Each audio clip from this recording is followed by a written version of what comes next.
자, 지금 제가 말씀드린 대로 이 고린도서 11장 23절에서 34절은 우리에게 실제적으로 일어나는 일들이에요.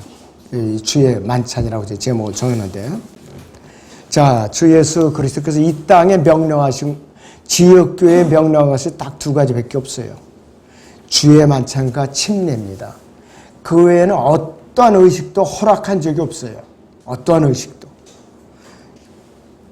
자, 그래서 오늘날 교회 안에서 온갖 잡다한 의식들과 절기들과 전통들을 지키는 것 모두 다 인간이 만들어낸 거예요.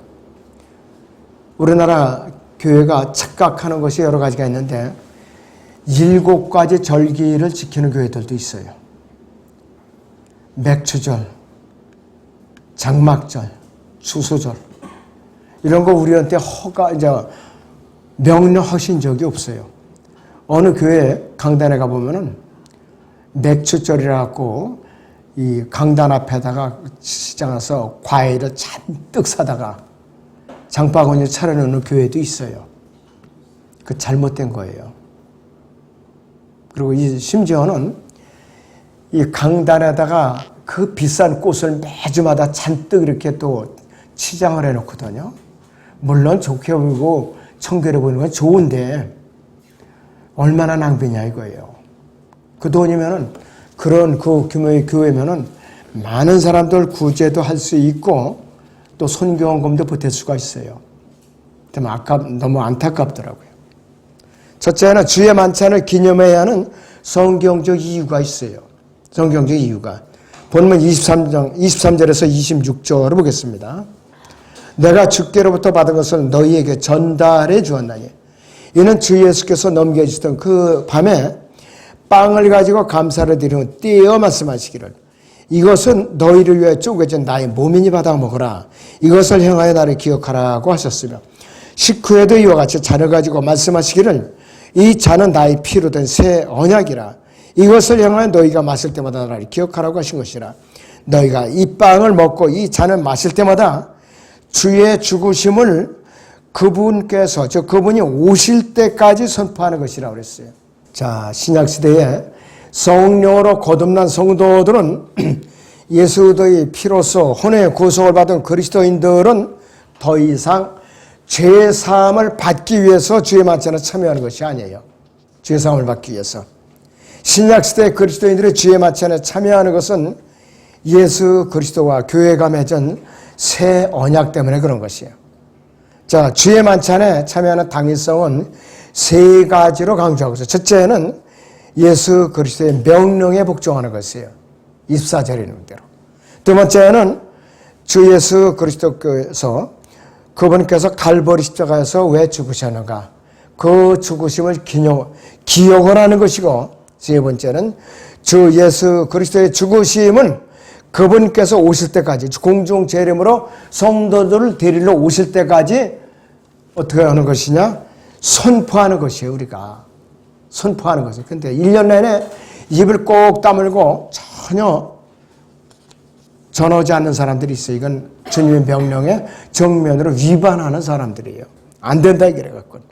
자, 주 예수 그리스도께서 빵을 떼어 제자들에게 나눠 주시면서 이것은 너희를 위해 쪼개진 나의 몸이니 이렇게 말씀을 했었는데, 그분의 몸이 쪼개졌다는 것은 그분의 살을 찢어 우리에게 나눠 주셨다는 의미인데 물리적인 의미가 아니에요.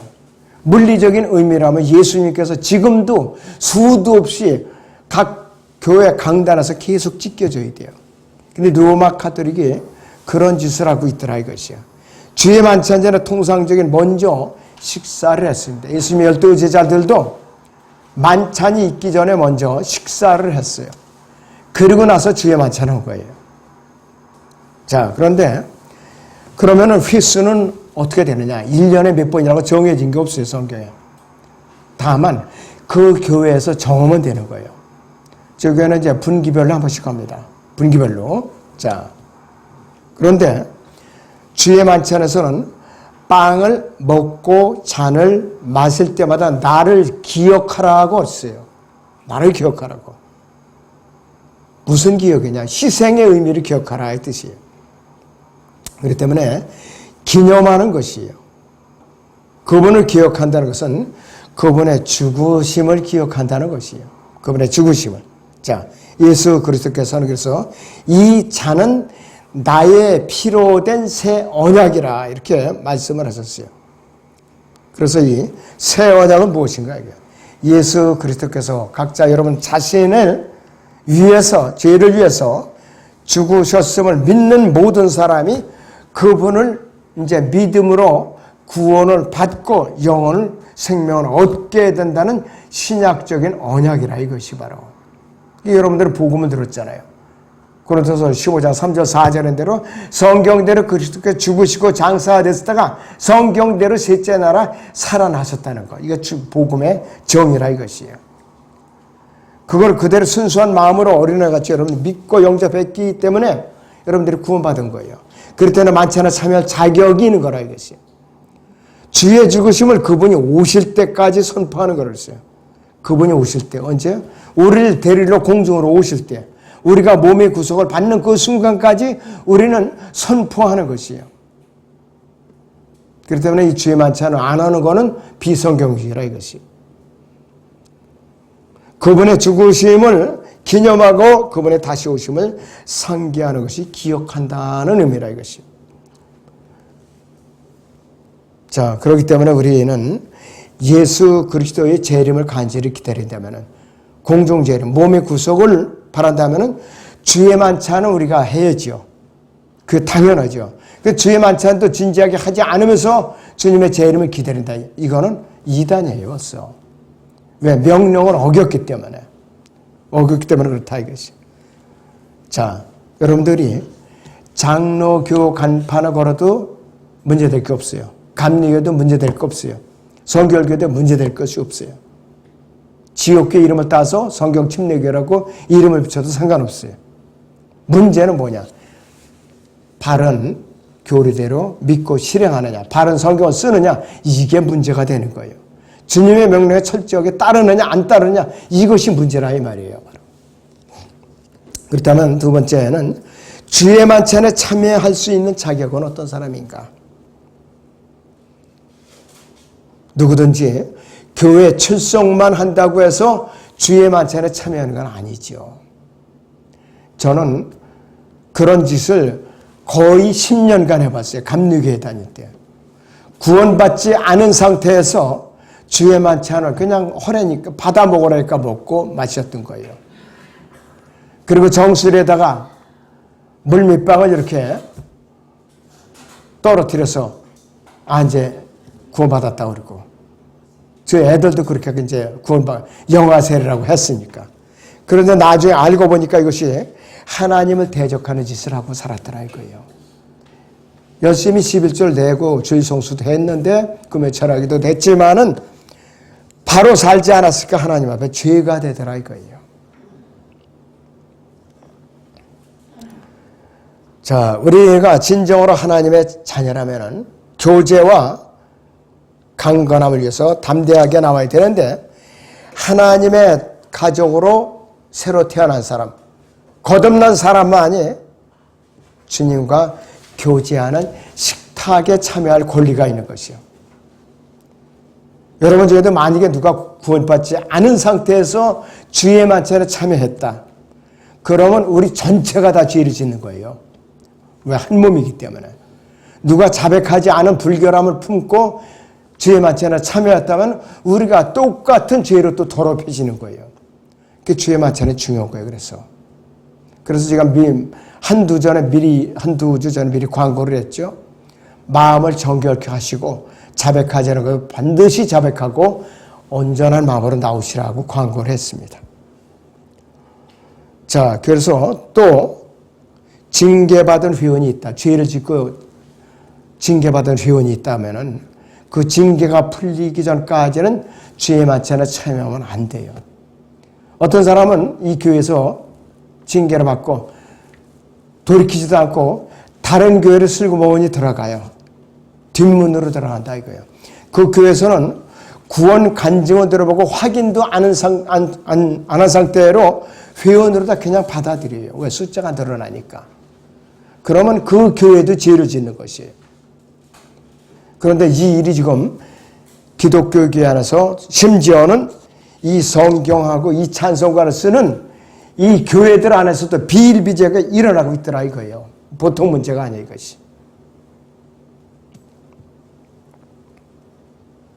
이 원칙대로 하지 않으면 마귀들의 식탁에 참여하는 것이에요. 무서운 말씀입니다. 고린도전서 10장 17절을 보죠. 이는 우리 많은 사람이 한 빵이요 한 몸이기 때문이며 우리가 모두 그 한 빵에 참여하기 때문이라 했습니다. 구원받은 모든 그리스도인들은 영적으로는 한 몸입니다. 또 한 몸을 이루고 있어요.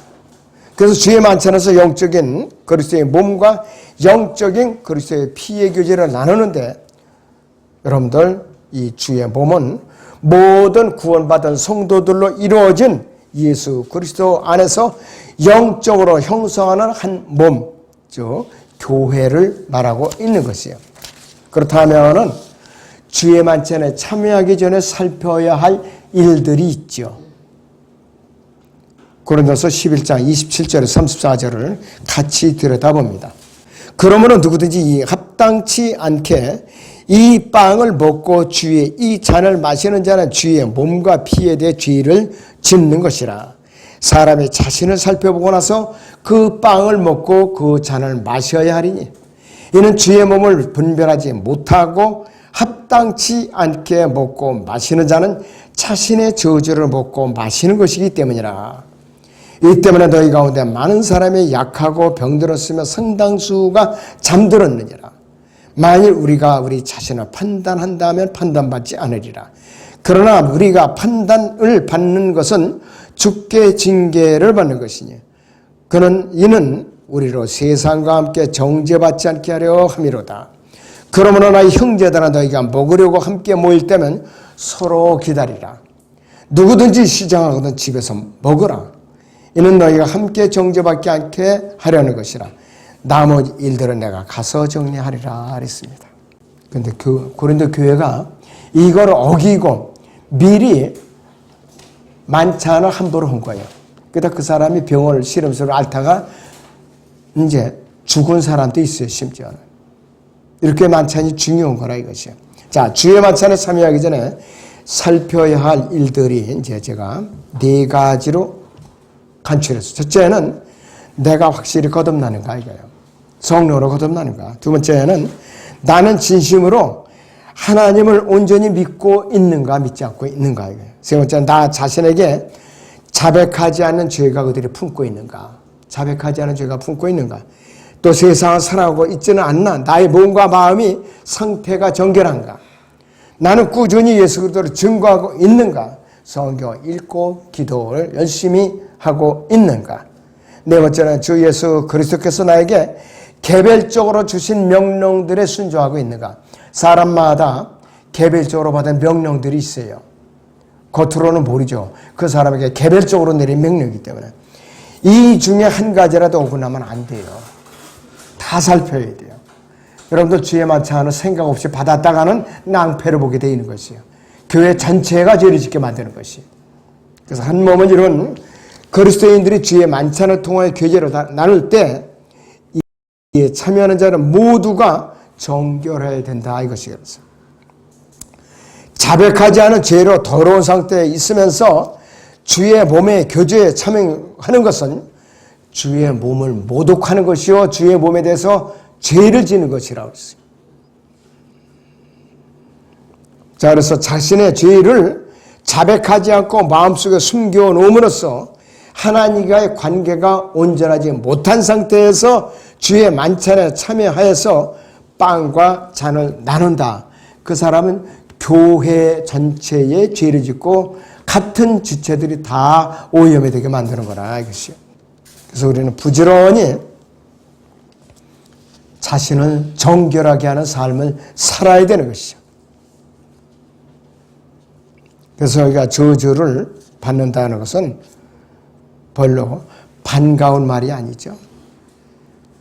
29절에 보면 자신의 저주를 먹고 마시는 것이기 때문이라 했습니다. 자신의 저주를 먹고 마셨다는 건 뭐냐? 좋을 리가 없어요. 결과가 나쁜 거예요. 병들어서 시름시름 앓다가 죽거나 그렇지 않으면은 어떻게 되는가? 하나님의 징계로 혼쭐이 났다는 것이. 자, 세상과 함께 정죄를 받는다는 것은 지옥관 되는 거예요. 끔찍한 거죠. 근데 우리는 거듭났기 때문에 지옥은 갈 수가 없는 것이죠. 일시적인 저주를 받는다는 뜻이에요. 여기서는. 일시적인 저주를. 자, 그렇다면은 일시적인 만약에 저주를 받았다면 어떻게 되느냐? 질병을 앓거나 하나님과의 관계가 멀어져서 고난을 받게 된다는 것이에요. 그 고난을 받게 된다면은 좋을 리가 없죠. 고통스럽죠. 여러분들 내가 바로 하나님께 돌이키면은 내 고통은 그걸로 끝나는데 하나님께서 손을 보시면은요 살짝 톡 치기만 해도 사람의 몽둥이로 후려치는 것보다 더 고통스러운 거예요. 그것이 하나님의 징계예요, 바로. 그래서 하나님의 징계가 따르기 전에 바로 정신을 차려야 되는 것이에요. 근데 사람들이 그렇게 안 하더라고요. 혼쭐이 난 후에나 그때 정신을 차리고 있어요. 그렇다면은 여러분들이 내가 과연 내가 정신을 차린다면은 어떻게 해야 되느냐? 평상시에 항상 깨끗해요, 내 자신이. 항상 나 자신이 평상시에 나 자신을 정결케 함으로써 하나님께 징계를 받지 않는 것이에요. 자, 그래서 누구든지 고린도 교회에서는 이런 사람이 있었어요. 다른 사람이 만찬을 준비를 하고 있었어요, 마음으로. 근데 혼자 먼저 잔을 마시고 빵을 뜯어먹고 이런 사람이 있었기 때문에 그 교회가 문제가 생긴 거예요. 누구든지 시장하거든 집에서 미리 배고프지 않게 충분히 음식을 먹고 와라 이것이에요, 바로. 그 당시에 바울 사도를 속상해하고 속을 썩인 사람들이 굉장히 많았던 거예요. 상상을 해보세요. 그 당시에 사람들의 모습이 어떤 상태에서 만찬을 하려고 덤벼들었는가 이것이에요. 우리는 고린도 교회 성도들과 같은 그러한 자세는 버려야 돼요. 버려야 돼요. 잠시라도 마음에 품고 있으면 죄가 되는 것이. 앞으로 저희가 이 교회에서 얼마나 주의 만찬을 우리는 실시할지는 몰라요. 공주에서 나팔 소리가 들리면은 우리는 그 순간에 주의 만찬은 준비했다 하더라도 중지되는 거예요, 바로. 주님께로 가면은 더 이상 주의 만찬은 하고 싶어도 할 수가 없습니다. 이 땅에서 우리가 주어진 조건 아래에서 허락하신 범위 안에서 온전히 순종하는 것이 주의 만찬의 가장 바람직한 것입니다. 아무쪼록 여러분들이 이 주의 만찬을 할 때마다